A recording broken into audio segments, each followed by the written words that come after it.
Hello students, welcome to Magnet Brain. मैं हूं शिप्रा तिवारी और आज के वीडियो में आप सभी का बहुत बहुत स्वागत है। तो लास्ट क्लास में हमने जो चीज़ें पढ़ी थी उसके बारे में मैं आपको क्विक रिवीजन देती हूँ। लास्ट क्लास में हम लोगों ने प्लांट रेस्पिरेशन के बारे में पढ़ा था। प्लांट रेस्पिरेशन में मैंने आपको ये सिखाया कि किस तरीके से आप डे एंड नाइट, जो आपके प्लांट होते हैं वो डे एंड नाइट रेस्पिरेशन करते हैं। मैंने आपको ये सिखाया कि डे में वो फोटोसिंथेसिस करते हैं, जिसकी वजह से जो एनवायरनमेंट में कार्बन डाइऑक्साइड होता है वो पूरा ले लेते हैं और बदले में वो आपको ऑक्सीजन प्रोवाइड करते हैं। वो ऑक्सीजन जो है वो थोड़ा बहुत ले भी सकते हैं और कार्बन डाइऑक्साइड थोड़ा बहुत छोड़ भी सकते हैं, बट वो एकदम नेग्लिजिबल है। पर यहीं अगर आप रात की बात करेंगे तो फोटोसिंथेसिस जो है वो रात में तो हो नहीं सकता, तो रात में होता है रेस्पिरेशन। रेस्पिरेशन जैसे आपके में होता है वैसे ही पौधों में भी होता है। रात में जो पौधा होता है वो कार्बन डाइऑक्साइड को रिलीज करता है और ऑक्सीजन को इनहेल करता है। इनहेल तो कर नहीं सकता, वो लेता है, एब्जॉर्ब करता है, ठीक है। तो रात में किसी भी प्रकार का ऑक्सीजन प्रोडक्शन नहीं होता, इसलिए किसी भी पेड़ के नीचे आपको कभी भी रात में खड़ा होना नहीं चाहिए, क्योंकि at that time the amount of oxygen is very much high. Okay, so ये था प्लांट रेस्पिरेशन। फिर हमने शुरू किया एनिमल रेस्पिरेशन। एनिमल मतलब we are also social animal, हम भी एक सामाजिक प्राणी ही हैं, तो आप भी एक एनिमल कैटेगरी में ही आते हैं। सो आज जो हम पढ़ने वाले हैं वो रेस्पिरेशन में जो हमने लास्ट क्लास में पढ़ाया था उसके आगे का पार्ट है। लास्ट क्लास में मैंने आपको बताया था कि आपका रेस्पिरेशन जो होता है वो नॉस्ट्रिल से स्टार्ट होता है। मैं आपको ये पूरे प्रोसेस बता रही हूँ, पर पहले मैं आपको एक फ्लो चार्ट बना के दिखा रही हूँ, जिससे आप पूरे स्टेप्स को याद रखेंगे कि पहले हवा कहाँ आएगी, फिर कहाँ आएगी, फिर कहाँ आएगी, फिर कहाँ आएगी। ओके, तो ये फ्लो चार्ट को आप अच्छे से देखिएगा। मुझे एक कमेंट आया था कि आपको इस स्लाइड्स को लिखना होता है, इनका स्क्रीनशॉट लेना होता है, इसलिए मैं साइड में अभी खड़ी हूँ। जब कभी भी मेरा मूवमेंट साइड की ओर होता है तो आप इन स्लाइड्स का स्क्रीनशॉट ले लिया करिए, जिससे आपको पढ़ने में बहुत आसानी होगी। So let me draw a flow chart, जिससे आपको ये पता चलेगा कि आपकी हवा कहाँ से कहाँ की ओर जा रही है। तो आपकी हवा नाक से शुरू होगी और लंग्स पे ख़त्म होगी। ये तो एक लाइन में मैंने आपको बता दिया, पर नाक से शुरू होगी और लंग्स तक आने के लिए उसको कौन कौन से पैसेजेस को फॉलो करना पड़ेगा बच्चों, वो आपको बहुत याद रखना ज़रूरी है। So let's start. सबसे पहले जो हवा होगी वो नॉस्ट्रिल से आएगी। अब मेरे ख्याल से ये बताने की ज़रूरत नहीं है, क्योंकि लास्ट क्लास में मैंने आपको नॉस्ट्रिल्स के बारे में भी बताया था, ठीक है। आपके नॉस्ट्रिल होते हैं, नॉस्ट्रिल में सेबेशियस ग्लैंड मतलब कि ऑयल ग्लैंड होती है, स्वेट ग्लैंड होती है और म्यूकस निकालते हैं, ठीक है। ये एक लसलसा चिपचिपा पदार्थ होता है, ठीक है, जो कि कभी भी डस्ट पार्टिकल को अंदर नहीं आने देता, जिसकी वजह से आपकी जो हवा होती है वो हमेशा क्या होती है बच्चों, ठंडी होती है। नॉस्ट्रिल के बाद आपको मैंने ये डायग्राम फिर से दिखा रही हूँ, ठीक है, ध्यान से देखिएगा। आपकी जो हवा है वो नेजल चैम्बर में जाएगी, मतलब ये एरिया। फिर मैंने आपको बताया था कि ये एरिया जो होता है वो स्पाइरल होता है, जिसकी वजह से जो हवा आती है वो ठंडी आ जाती है।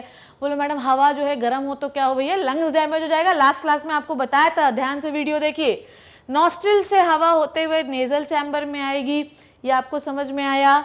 नेजल चैम्बर से होते हुए आपकी हवा जो है वो फेरिंग्स एरिया में आएगी। अभी मैं फेरिंग्स आपको और अच्छे से पढ़ाने वाली हूँ। फेरिंग्स के बाद ये हवा जो है वो लेरिंग्स में आएगी। ध्यान समझिएगा, मैं लेरिंग्स भी आपको बताने वाली हूँ, बिल्कुल भी घबराने की ज़रूरत नहीं है। फेरिंग्स के बाद जो हवा लेरिंग्स में आएगी, लेरिंग्स के बाद वो जाएगी ट्रैकिया। ट्रैकिया जिसे आप कहते हैं विंड पाइप, ध्यान से समझिए। आपकी हवा नॉस्ट्रिल से होते हुए nasal chamber, this area is called as nasal chamber. Nasal chamber के बाद ये आएगी फेरिंग्स। फेरिंग्स के बारे में मैं अभी आपको फिर से बता रही हूँ। फेरिंग्स के बाद वो आएगी लेरिंग्स। लेरिंग्स के बाद वो आएगी trachea, this is called as trachea. Okay, तो trachea is also called as wind pipe. अब जो आपका ट्रैकिया है उसका होगा सब डिवीजन। जब आपके ट्रैकिया का सब डिवीजन होगा तो वो डिवाइड होंगे ब्रोंकस में, ठीक है। मैडम ये ब्रोंकस क्या होता है बेटा, अभी आपको जो है तो इसमें दिमाग नहीं लगाना है, ठीक है। अभी आपको जो पढ़ाया जा रहा है वो बिल्कुल ध्यान से पढ़ो, ठीक है। अभी अपन इतने पार्ट तो डील कर लें, चैप्टर में आगे की ओर बढ़ेंगे अभी हम।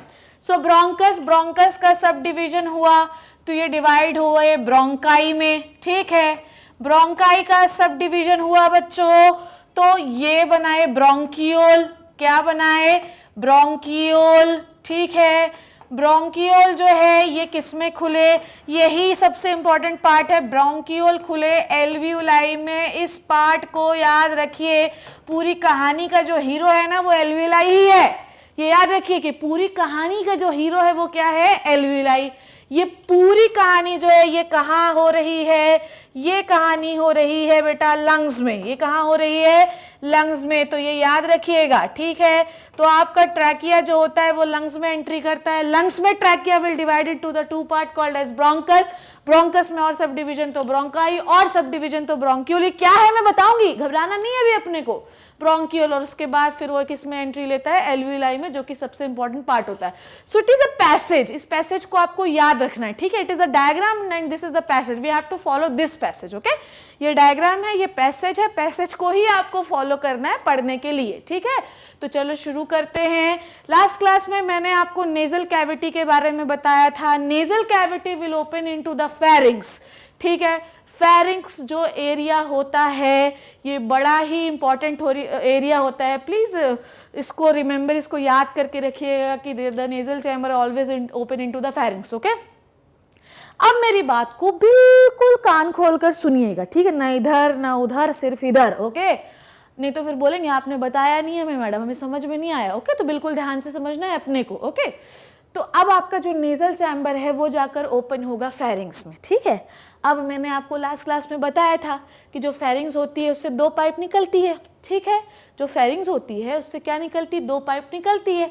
एक पाइप जो पीछे की ओर होती है वो कौन सी है, ईसोफेगस, जिससे आप खाना खाते और अंदर डालते हैं, it is called as oesophagus.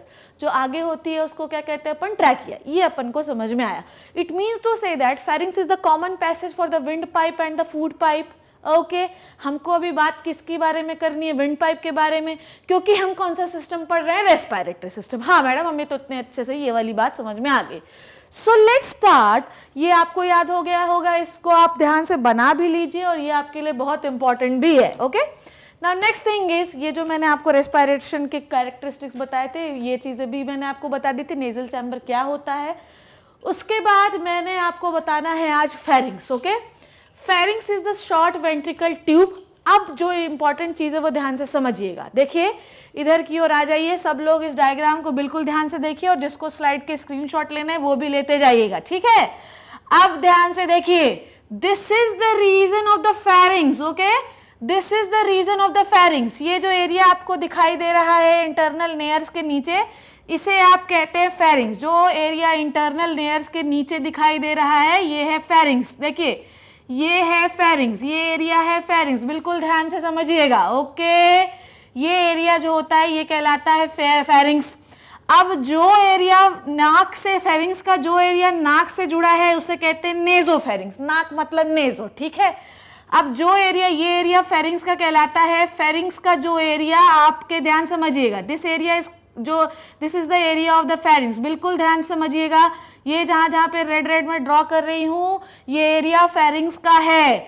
ये देखिए फेरिंग्स का ये वाला एरिया नाक से जुड़ा है, इसलिए इसे आप नेजोफेरिंग्स कहते हैं।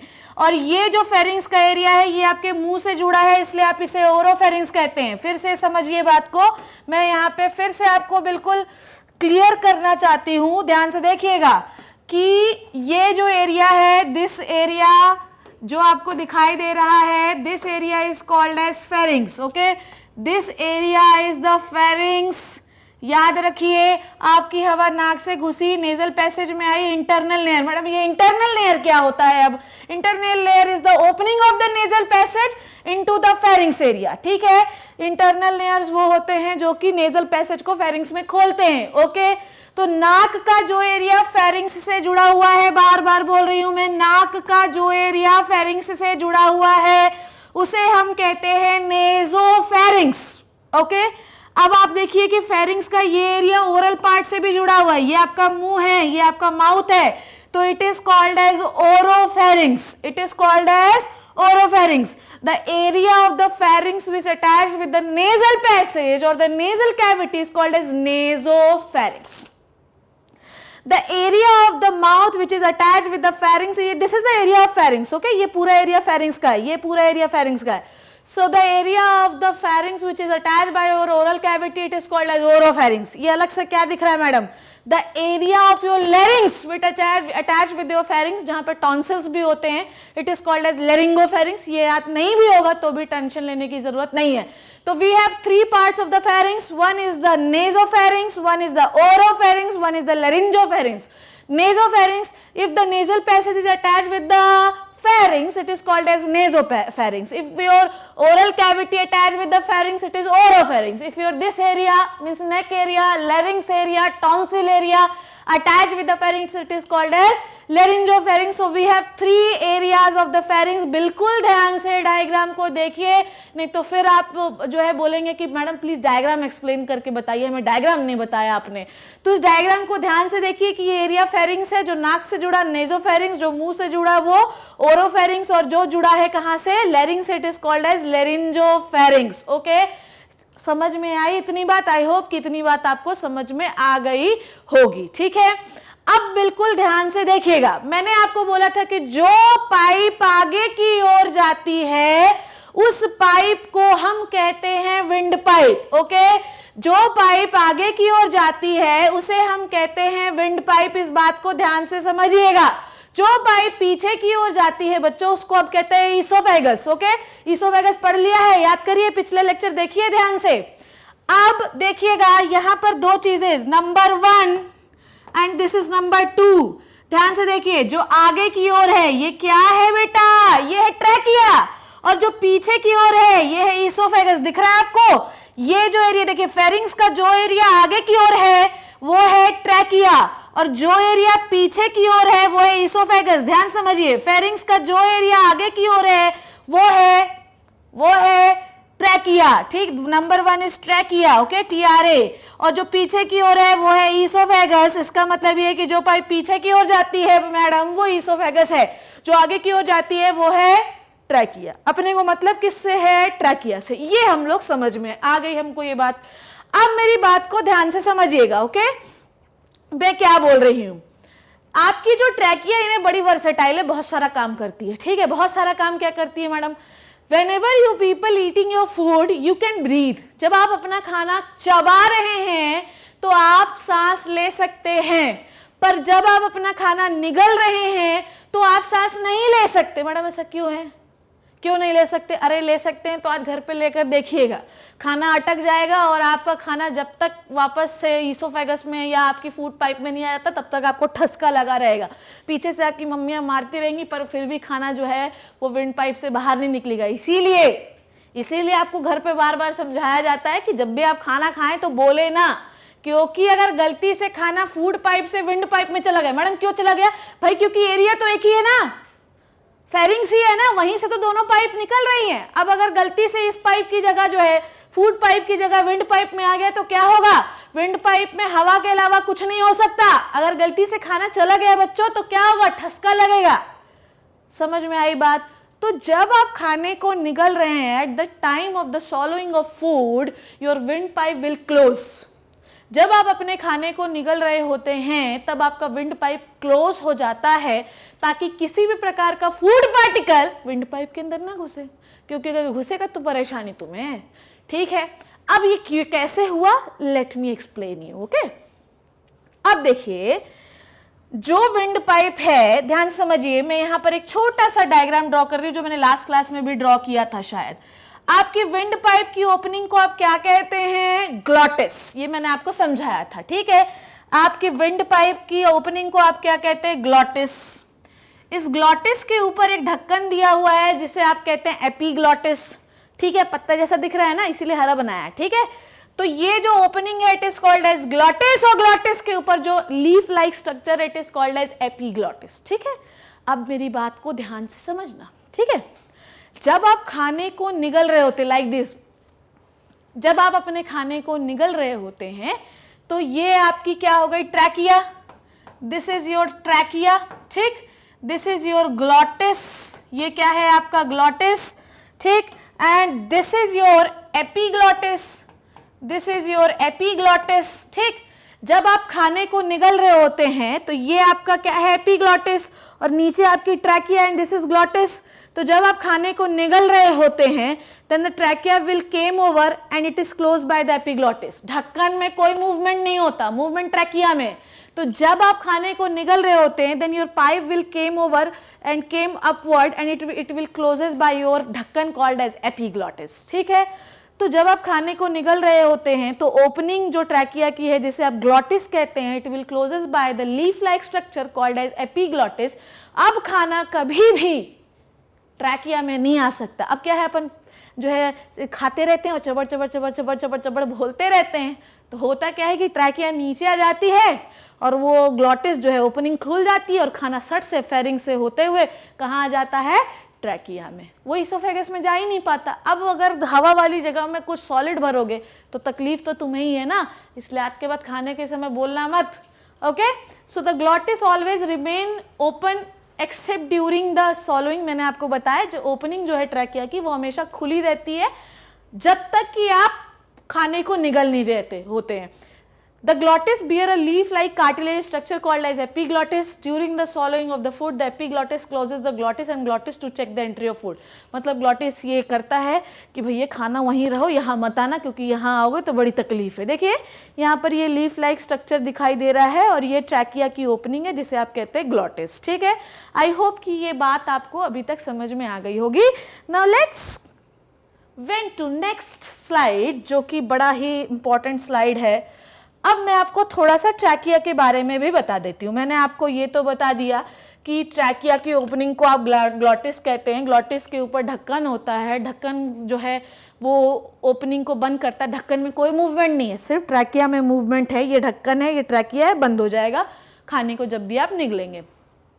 अब ट्रैकिया जो होता है वो क्या स्ट्रक्चर है वो मैं आपको थोड़ा सा एक्सप्लेन करूँगी। देखिए ट्रैकिया जो है ये पाइप है जो कि करीब 11 सेंटीमीटर की होती है और करीब 2.5 सेंटीमीटर जो है वो डायमीटर की होती है। Please take the screenshot of this. ठीक है, तो ट्रैकिया जो होती है वो करीब 11 सेंटीमीटर लेंथ की होती है और करीब 2.5 सेंटीमीटर डायमीटर में होती है, मतलब चौड़ाई में होती है। ठीक है, अब बिल्कुल ध्यान से हमारी बात सुनिएगा। ठीक, ये जो ट्रैकिया है ना बच्चों, इसमें आपको एक सॉलिड स्ट्रक्चर फील होता है यहाँ पे?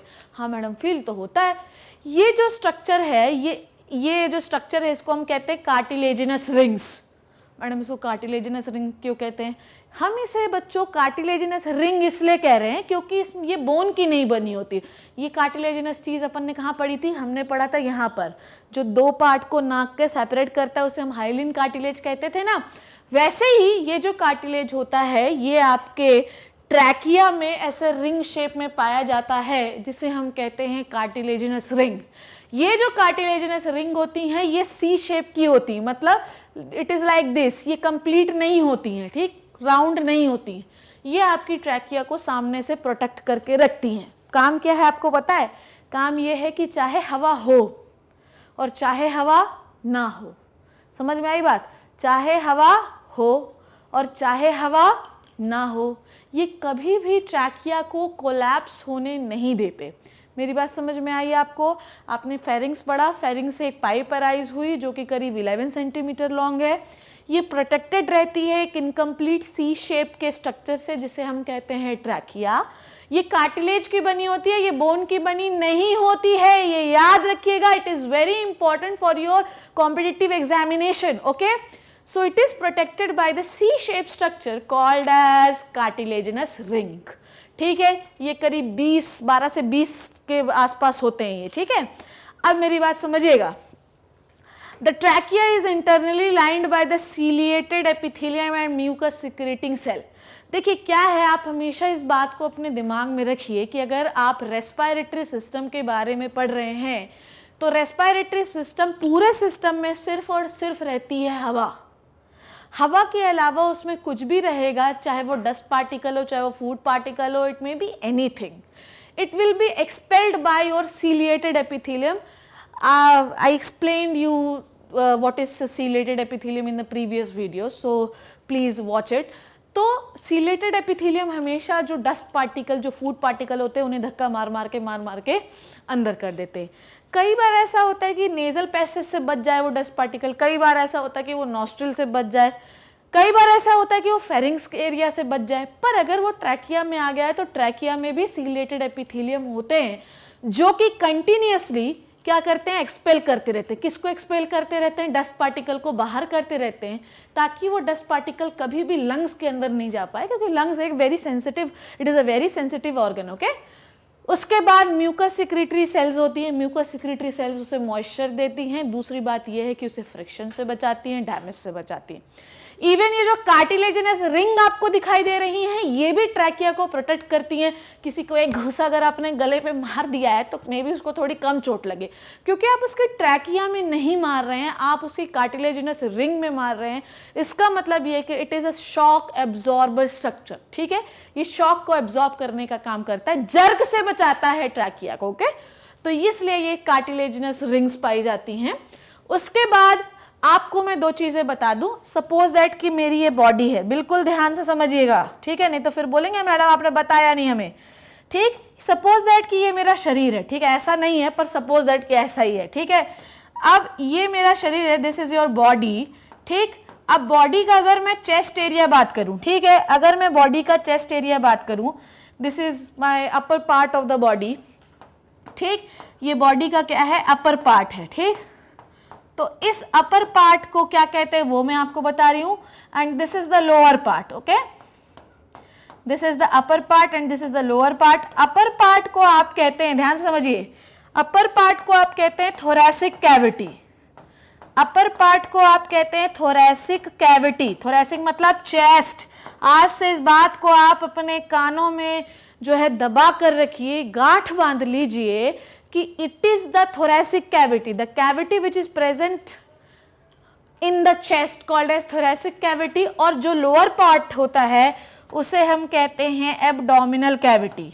ठीक है, उसे हम कहते हैं एब्डोमिनल कैविटी। ठीक, तो आपके शरीर में जो ऊपर वाला पार्ट है वो होता है थोरैसिक कैविटी, और जो नीचे वाला पार्ट होता है वो होता है एब्डोमिनल कैविटी। ओके, तो बॉडी के ये दो पार्ट होते हैं। अब आपकी जो ट्रैकिया है, it will divided into two parts and it will goes into the thoracic cavity. Trachea आपके गले में है, it is a part, it is not the part of thoracic cavity, it is a part of neck, but once the trachea is completed it will divided into two parts and it will goes into the thoracic cavity। ये कहाँ चले जाएंगे, आपकी chest cavity में चले जाएंगे और ये दो भागों में डिवाइड हो जाएंगे। अब ये बिल्कुल ध्यान से समझिएगा। ठीक है, अब ये जो पिंक कलर के आपको दिखाई दे रहे हैं लंग्स, ये मैं आपको बाद में एक्सप्लेन भी करूंगी व्हाट इज लंग्स। अभी हम ट्रैकिया का डिवीजन पढ़ रहे हैं।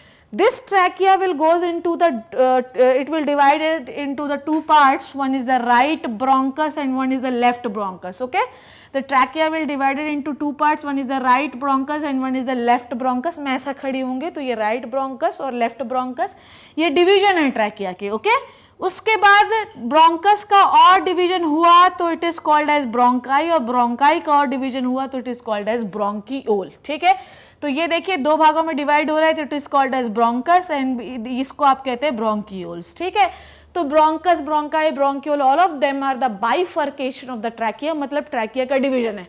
ट्रैकिया को आपने दो भागों में ऐसा डिवाइड किया तो इट इज ब्रोंकस, और बाकी जितने डिवीजन हुए उसको सीधे भाषा में याद रखिए ब्रोंकियोल। समझ में आई बात? ट्रैकिया का डिवीजन हुआ ब्रोंकस और बाकी जो सब डिवीजन हुए उनको आप कहते हैं ब्रोंकियोल्स। तो हमने अभी सीखा व्हाट इज ट्रैकिया, हमने ये सीखा फेरिंग्स, हमने सीखा कि फेरिंग्स में दो पार्ट्स होते हैं, एक पीछे की ओर जाता है जिसे हम ईसोफेगस कहते हैं और जो आगे की ओर जाता है उसे हम ट्रैकिया कहते हैं। नेक्स्ट क्लास में मैं आपको बताऊंगी कि ट्रैकिया के ऊपर कौन कौन से ऐसे स्ट्रक्चर हैं जो जीवन के लिए बहुत ही ज़्यादा महत्वपूर्ण है, बहुत ही ज़्यादा इंपॉर्टेंट है। इवन अगर ये स्ट्रक्चर नहीं हो गए ना तो आप बोल भी नहीं पाएंगे। तो इसका मतलब ये कि आपका जो रेस्पिरेटरी सिस्टम है वो सांस मतलब हवा के एक्सचेंज करने के साथ साथ और भी बहुत सारे काम करता है। ये एक सस्पेंस है जो कि हम नेक्स्ट क्लास में रिवील करेंगे। तब तक इन वीडियोज़ को बिल्कुल ध्यान से देखते रहिए और हमारे साथ बने रहिए। Thank you so much.